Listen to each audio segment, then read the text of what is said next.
Hello friends, welcome back to my channel Lakshya civil में आपका स्वागत है। तो चलिए सेशन को स्टार्ट करेंगे। आज देखेंगे इसमें बीपीएससी हिस्ट्री का पीवाईक्यू 30-30 इंपॉर्टेंट क्वेश्चन।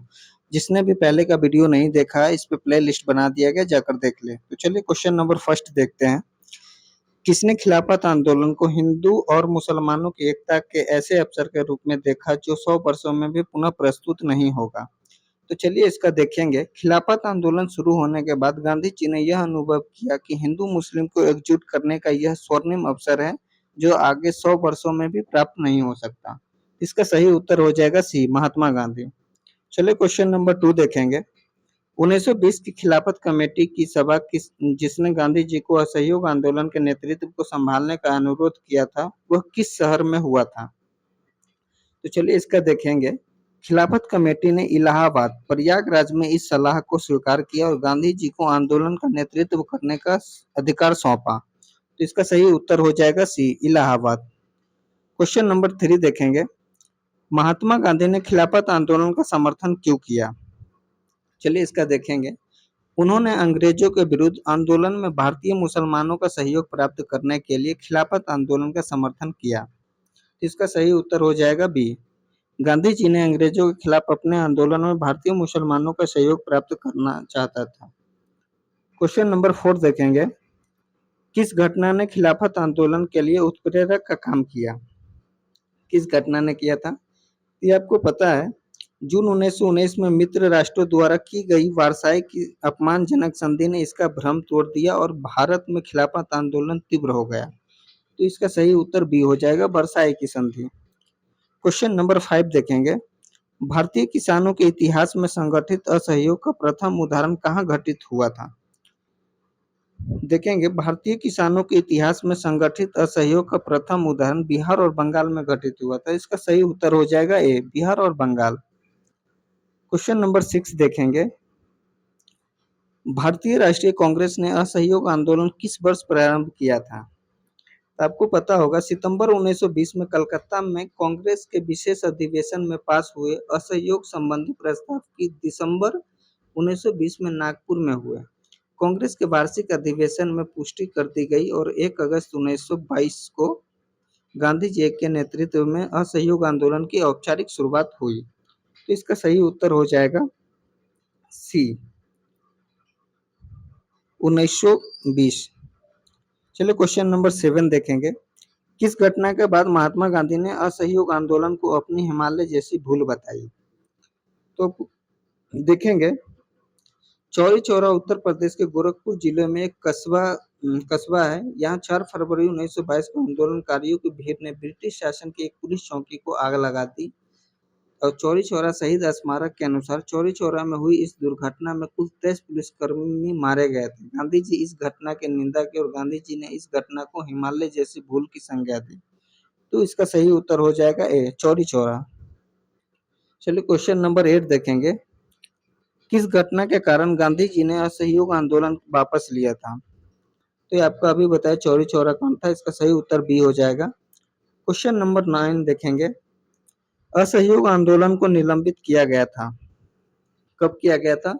तो इसका सही उत्तर हो जाएगा बी, 1922 ईस्वी में।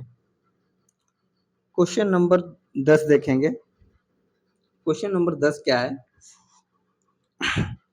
फरवरी 1922 में पुलिस चौकी में आग लगने की घटना से संबंधित चौरी चौरा किस राज्य में है? ये आपको पता है, ये उत्तर प्रदेश में। इसका सही उत्तर डी हो जाएगा। चलिए क्वेश्चन नंबर 11 देखेंगे। नगरों में असहयोग आंदोलन के संबंध में निम्नलिखित में से कौन सा कथन सही नहीं है? तो इसका सही उत्तर नहीं है, ये हो जाएगा ए, 1 और 2। कैसे, इसको देखेंगे। आंदोलन में केवल उच्च जाति और अमीरों ने भाग लिया था, ये गलत है। मद्रास की जस्टिस पार्टी द्वारा भी काउंसिल के चुनावों का बहिष्कार किया गया था, नहीं, उन लोगों ने भाग लिया था, बहिष्कार नहीं किया था। और तीसरा है, हजारों छात्रों ने सरकारी नियंत्रण वाले स्कूलों छोड़ दिया था और प्रधानाध्यापकों और शिक्षकों ने इस्तीफे दिए और वकीलों ने अपनी प्रैक्टिस छोड़ दी। ये सही है, ये हुआ था। तो इसका सही उत्तर ए हो जाएगा। चलिए क्वेश्चन नंबर 12 देखेंगे। भारतीय स्वतंत्रता संग्राम के बारे में निम्नलिखित में से कौन सा कथन सही नहीं है? कौन सा कथन सही नहीं है? तो देखते हैं कथन। पहला है 1921 में महात्मा गांधी को गिरफ्तार कर लिया गया था, ये गलत है।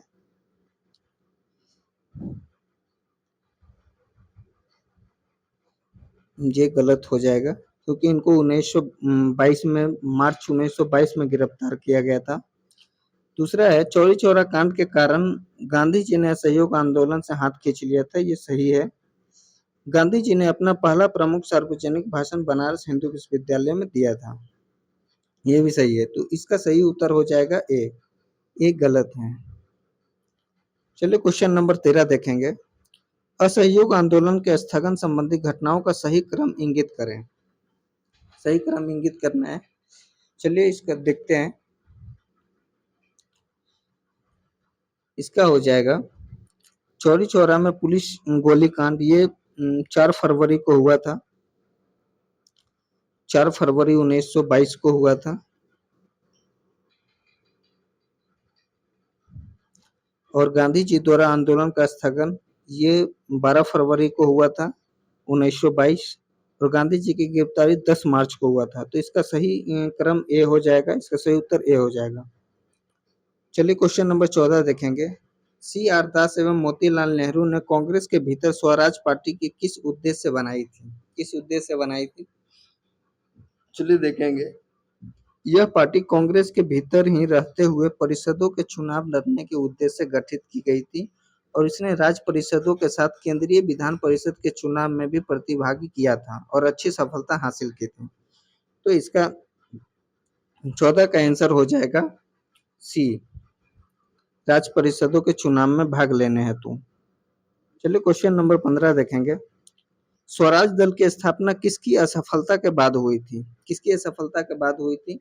ये असहयोग आंदोलन के बाद हुआ था, इसका सही उत्तर ए हो जाएगा। चलिए क्वेश्चन नंबर 16 देखेंगे। स्वराज दल की स्थापना किसने की थी? स्वराज दल की स्थापना किसने की थी? तो इसका आंसर हो जाएगा डी, चित्तरंजन दास एवं मोतीलाल नेहरू ने किए थे। चलिए क्वेश्चन नंबर 17 देखेंगे। 1923 में स्वराज पार्टी का गठन किसने किया था? स्वराज पार्टी का गठन किसने किया था? तो ये सी आर दास एवं मोतीलाल नेहरू। तो इसका सही उत्तर सी हो जाएगा। चलिए क्वेश्चन नंबर 18 देखेंगे। वर्ष 1923 में स्वराज पार्टी का गठन एक समूह के रूप में इनमें से किस संगठन में से हुआ था? तो इसका हो जाएगा कांग्रेस बी। क्वेश्चन नंबर 19 देखेंगे। स्वराज आम जनता के लिए होनी चाहिए, केवल वर्गों के लिए नहीं, ये प्रसिद्ध सूत्र की घोषणा दी थी। तो देखेंगे देश बंधु चित्तरंजन दास, सी आर दास ने कहा था स्वराज आम जनता के लिए होनी चाहिए, केवल वर्गों के लिए नहीं। तो इसका सही उत्तर हो जाएगा ए, सी आर दास। चलिए क्वेश्चन नंबर 20 देखेंगे। रिक्त स्थानों की पूर्ति कीजिए। नेहरू रिपोर्ट की अध्यक्षता में एक कमेटी द्वारा तैयार किया गया था और इसका विषय था, इसका विषय क्या था देखेंगे।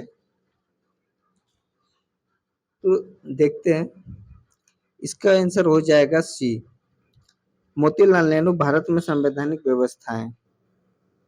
क्वेश्चन नंबर 21 देखेंगे। किस कमीशन ने सभी राजनीतिक समूह और दलों के किसी भी भारतीय सदस्य को शामिल नहीं करने के कारण बेचैनी को बल मिला? तो इसका सही उत्तर हो जाएगा साइमन कमीशन। इसका सही उत्तर क्या हो जाएगा? सी। चलिए क्वेश्चन नंबर 22 देखेंगे। साइमन कमीशन पहली बार भारत आया था, पहली बार भारत कब आया था साइमन कमीशन? इसका सही उत्तर हो जाएगा बी, 1928 ईस्वी में। चलिए क्वेश्चन नंबर 23 देखेंगे। साइमन कमीशन के गठन की घोषणा कब की गई थी? साइमन कमीशन के गठन की घोषणा कब की गई थी? तो इसका आंसर हो जाएगा ई, उपयुक्त में से कोई नहीं, क्योंकि इसका साइमन कमीशन का गठन नवंबर 1927 में किया गया था। चलिए अगला क्वेश्चन देखेंगे। 24 नंबर। साइमन कमीशन को किसकी अध्यक्षता में नियुक्त किया गया था? किसकी अध्यक्षता में नियुक्त किया गया था? तो इसका सही उत्तर हो जाएगा सर जॉन साइमन के अध्यक्षता में। चलिए क्वेश्चन नंबर 25 देखेंगे। पूर्ण स्वराज का प्रस्ताव लाहौर कांग्रेस में पारित किया गया था, मतलब कब किया गया था? देखेंगे दिसंबर 1929 में जवाहरलाल नेहरू की अध्यक्षता में कांग्रेस का ऐतिहासिक लाहौर अधिवेशन हुआ, जिसमें पंडित जवाहरलाल नेहरू ने पूर्ण स्वराज का लक्ष्य घोषित किया। तो इसका सही उत्तर क्या हो जाएगा? बी, 1929 ईस्वी। क्वेश्चन नंबर 26 देखेंगे। पुनः याद रखें, अब यहाँ झंडा लहरा गया और यह कभी भी झुकनी नहीं चाहिए, यह किसने कहा था? यह किसने कहा था?